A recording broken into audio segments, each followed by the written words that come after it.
अस्सलामुअलैकुम, welcome to my YouTube channel. हमने start किया यूनिट नंबर 4 और आज का जो हमारा टॉपिक है वो है सेंट्रीपिटल फोर्स। और जो बुक हम फॉलो कर रहे हैं वो है एनबीएफ न्यू बुक जो आई थी नेशनल बुक फाउंडेशन की, वो वाली। टॉपिक है सेंट्रीपिटल फोर्स। इससे पहले जो है वो हमने फ्रिक्शन के 2 लेक्चर्स जो है वो 2 लेक्चर में फ्रिक्शन को कंप्लीट किया। आपने वो लेक्चर ज़रूर लेना है क्योंकि वो जो है एग्जाम पॉइंट ऑफ व्यू से बहुत इंपॉर्टेंट है और इसमें तकरीबन जितनी इंपॉर्टेंट चीज़ें बन सकती थी वो सारी मैंने उस लेक्चर में आपको करवा दी थी, नोट्स की फॉर्म में आपको लिखवा दी थी। अब ये भी आपके पास इंपॉर्टेंट टॉपिक है और ये बुक पे अगर देखें तो इस तरह से लिखा हुआ है। अब इसको एग्जाम में किस तरह से लिख कर आना है वो हमने यहाँ पे नोट्स की फॉर्म में लिखा हुआ है। सेंट्रीपिटल फोर्स, हमें नाम से पता लग रहा है कि सेंट्रीपिटल फोर्स जो किसी भी ऑब्जेक्ट को सर्कुलर पाथ में मूव करवाती है वो होती है सेंट्रीपिटल फोर्स। जैसे अब आपके पास क्या है, क्योंकि कोई ऑब्जेक्ट खुद से तो मूव नहीं कर सकता। अब आप एक क्या करो, एक धागा लो और उस धागे के साथ आप क्या बांध दो, पत्थर बांध दो। आप उसको ऐसे ऐसे करके जब घुमाओगे तो आपने देखा वो सर्कुलर पाथ में मूव करता है। वो क्यों मूव करता है? कोई चीज़ खुद से मूव नहीं कर सकती, इसका मतलब उसके ऊपर कोई फोर्स लग रही है और वो फोर्स उसको सर्कुलर पाथ में मूव करवा रही है। जो फोर्स उसको सर्कुलर पाथ में मूव करवा रही है वो आपके पास क्या होती है, सेंट्रीपिटल फोर्स।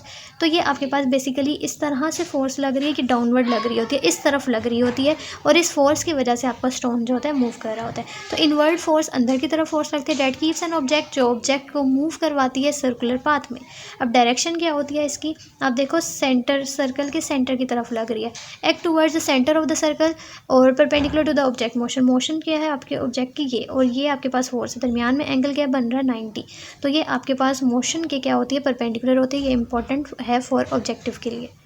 अब ये हमें सोर्स ये मिलती कैसे है, क्योंकि जब भी आप क्या यूज़ कर रहे हो, रस्सी यूज़ कर रहे हो। जब भी आप रस्सी यूज़ कर रहे हो तो रस्सी में कौन सी फोर्स होती है, टेंशन। आपने याद रखनी है, एक रस्सी जब आप यूज़ करते हो तो उसके ऊपर टेंशन वाली फोर्स लगती है जो कि उससे ऐसे अपवर्ड लगती है।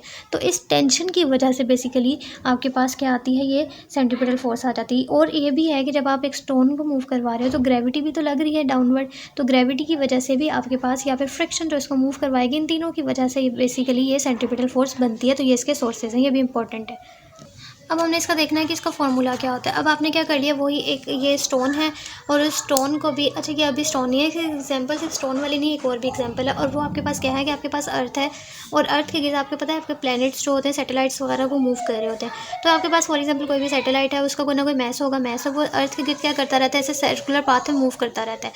तो अर्थ की तरफ उसकी फोर्स लग रही होती है जो सेंट्रीपिटल फोर्स होती है और वो मूव कर रहा है। तो अब आपके पास जो फॉर्मूला बनता है सेंट्रीपिटल फोर्स का वो ये होता है, F C equals to, basically आपके पास ये आता कैसे है कि आपके पास एफ सी इक्वल होता है एम ए के। फिर इसको हम अगली डेरिवेशन में देखेंगे। अपने फॉर्मूला इसका ये याद रखना है कि M V square over R होता है। माइनस क्यों लगाया, क्योंकि इसकी डायरेक्शन जो होती है वो इनवर्ड होती है। तो हमने क्या किया है, कंसीडर एन ऑब्जेक्ट, एक ऑब्जेक्ट है जिसका मास m है और मूव कर रहा है v वेलोसिटी के साथ सर्कुलर पाथ में और उसका रेडियस जो है वो कितना है r। तो सेंट्रीपिटल फोर्स कितनी लगेगी, mv स्क्वायर ओवर r। अब नेगेटिव साइन हमने क्यों लगाया कि शो करवा रहा है कि फोर्स जो है वो towards the centre of the circle, circle के सेंटर में लग रही है। ये ऑब्जेक्ट है, मूव कर रहा है, सेंट्रीपिटल फोर्स इसके सेंटर में लग रही होगी। सेंटर ये होता है ना सर्कल का। अब सेंट्रीपिटल एक्सेलरेशन क्या होती है, it is acceleration of an object moving in circular path. जो ऑब्जेक्ट ऐसे सर्कुलर पाथ में मूव कर रहा है उसके कोई ना कोई एक्सेलरेशन भी होगी, ठीक है, क्योंकि वेलोसिटी है तो कोई ना कोई एक्सेलरेशन भी होगी। तो ये आपके पास क्या है, एक्सेलरेशन ऑब्जेक्ट की मूविंग इन सर्कुलर पाथ, जो सर्कुलर पाथ मूव कर रहे होते हैं और वो भी आपके पास क्या होगी, सेंटर में ही लगेगी जैसे फोर्स लगती है। अब इसकी डायरेक्शन भी क्या होती है, always point inward towards the centre of the circle, जैसे सेंट्रीपिटल फोर्स की थी। अब इसका फॉर्मूला क्या है, इसको मैंने अलग से इसलिए लिखवाया कि आपके पास क्वेश्चन ये भी आ सकता था कि व्हाट इज सेंट्रीपिटल फोर्स और व्हाट इज सेंट्रीपिटल एक्सेलरेशन। ठीक है, तो दोनों अलग अलग क्वेश्चन आ सकते थे, इसलिए मैंने इनका अलग अलग करके ही आपको लिखवाया। अब इसका फॉर्मूला अगर देखें तो आपके पास फोर्स का आपको पता है इक्वल होती है एम ए के। अब एम ऐसे सेंट्रीपिटल एक्सेलरेशन आपके पास इक्वल होती है वी स्क्वायर ओवर आर। तो आपके पास देखो सेंट्रीपिटल फोर्स भी बन गई, या अगर सेंट्रीपिटल एक्सेलरेशन फोर्स है तो फिर एक्सेलरेशन भी कौन सी होगी, सेंट्रीपिटल वाली, इसलिए आपने सी सी लगा दिया। तो आप देखो ये प्रूफ ऐसे हुआ था, M V square over R. तो आपने देखा कि आपके पास बेसिकली सेंट्रीपिटल एक्सेलरेशन की वैल्यू क्या होती है, mv स्क्वायर ओवर आर।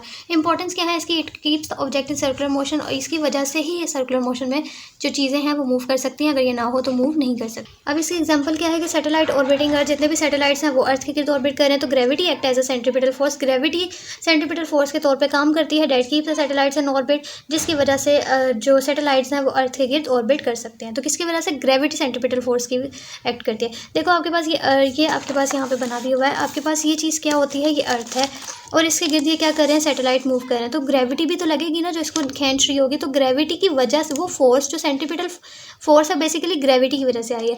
तो ग्रेविटी एक्ट करेगी सेंट्रीपिटल फोर्स की वजह से, जिसकी वजह से ये सर्कुलर पाथ में मूव करते रहते हैं। तो आपको ये भी पता लग गया है कि आपके पास जो सैटेलाइट्स होते हैं वो सर्कुलर मोशन में बेसिकली मूव कैसे कर रहे होते हैं, कहाँ से उनको फोर्स मिलती है। अब ऑब्जेक्ट्स हैं जितने भी स्ट्रिंग पे लगे होते हैं, उनमें आपको पता है जितनी भी स्ट्रिंग होती हैं, जितनी भी मैंने अभी बताया, रस्सी हो या स्ट्रिंग हो, उन पे कौन सी फोर्स होती है, टेंशन फोर्स होती है हमेशा।